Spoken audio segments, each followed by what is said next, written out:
বড় বড় চাকা চিংড়ি দিয়ে বাঁধাকপির তরকারি খেতে যে এত মজা, ছোটোবেলায় আম্মা যখন রান্না করতো এত মজা ছিল। সেই রেসিপিটাই শেয়ার করব আজকে আপনাদের সাথে। এখন বলতে পারেন এই গরমে কেউ বাঁধাকপির তরকারি খায় নাকি? খুলনার ভাষায় বলতে গেলে আরে বুগো একটু খাইয়েই দেখো না কেমন মজা, যদি না লাগে তখন আমারে বলে নে। তো যাই হোক, প্রথমে তেল দিয়ে দিলাম, তারপরে পেঁয়াজ আর কাঁচামরিচ ভালোভাবে একটু ভেজে নিব। তারপরে দিয়ে দিব বাটা মশলাগুলো। বাটা মশলার ভিতর আছে সামান্য একটু জিরা বাটা, সামান্য একটু রসুন বাটা আর আরেকটু কাঁচা লঙ্কা বাটা আমি দিয়ে রেখেছি, যাতে দুইটারই টেস্ট হয়।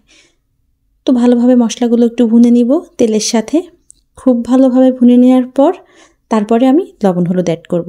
আমার কাছে মশলা ভুনতে না বেশ ভালো লাগে, কারণ মশলা ভুনলে আলাদা একটা ফ্লেভার বের হয় আর ঘ্রাণে একদম মনটা জুড়িয়ে যায়। তো লবণ আর হলুদ দিয়ে দিলাম। এবার কিন্তু আরেক ধরনের ফ্লেভার আসবে। লবণ হলুদ দেওয়ার পর মশলা থেকে আরেকটা ভাজার ফ্লেভার আসে।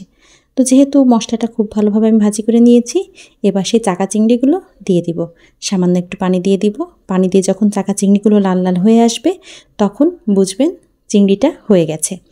এবার এই সেই বাঁধাকপির তরকারি, বাঁধাকপিগুলো সুন্দর করে কুচি কুচি করে কেটে কেটে নিয়েছি আর সাথে দুটো আলু দিয়েছিলাম। একটু আলু না হলে কিন্তু তরকারিটা আবার জমে না। এই ভাতের সাথে একটু তরকারি নিব, সাথে একটু আলু ভেঙে নিব, পাশে একটা চিংড়ি মাছ থাকবে, চিংড়ি মাছটা একটু চেবাবো। মজা লাগে বলুন। চিংড়ি মাছগুলো দেখতে যেমন সুন্দর ছিল, খেতে মাশাল্লাহ অনেক ভালো ছিল।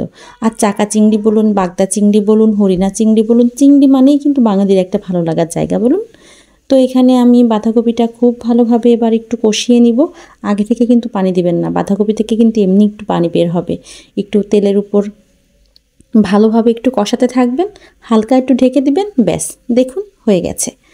তো এবার আমি ঝোলের জন্য পানি দিয়ে দিব। যেহেতু বাঁধাকপিটা আগে থেকে একটু পানি ছেড়েছিল, একটু সেদ্ধ হয়ে গেছে, এজন্য আমি 2 কাপ পরিমাণ পানি দিয়ে দিলাম ঝোলের জন্য। ঝোলের জন্য পানি দিয়ে একটু নেড়ে চেড়ে দেখলাম যে না ঠিক আছে কিনা, ঝোলের জন্য পানিটা নাকি বেশি হয়ে গেল নাকি কম হয়ে গেল। আর এই বাঁধাকপির তরকারিতে যদি একটু টমেটো দেন এত মজা লাগবে আমি কি বলবো। আমার সব তরকারিতে একটা করে টমেটো দিতে পারলে আমার কাছে খুব ভালো লাগে। একটু টক ঝাল মিষ্টি একটা ফ্লেভার আসে, মিষ্টি অবশ্য না, এই টক আর ঝালটা। তো এবার ঢেকে দিলাম, একেবারে আপনাদের ফাইনাল লুকে নিয়ে যাব। এই দেখুন, দেখতে যেমন সুন্দর, খেতে হবে একদম দুর্দান্ত। বাসায় একদিন ট্রাই করে দেখবেন আমার রেসিপিটা। যদি ইউটিউব থেকে দেখেন অবশ্যই সাবস্ক্রাইব করে দিবেন, আর যদি ফেসবুক থেকে দেখেন তাহলে আমাদের পেজটা ফলো করে দিবেন এবং লাইক করে দিবেন। আর যদি টিকটক থেকে দেখেন অবশ্যই আমাকে ফলো করবেন। নতুন নতুন ভিডিও পেতে আমাদের সাথে থাকবেন। আর আমার কথাগুলো আপনাদের কেমন লাগে সেটাও আমাকে কমেন্ট করে জানাতে ভুলবেন না।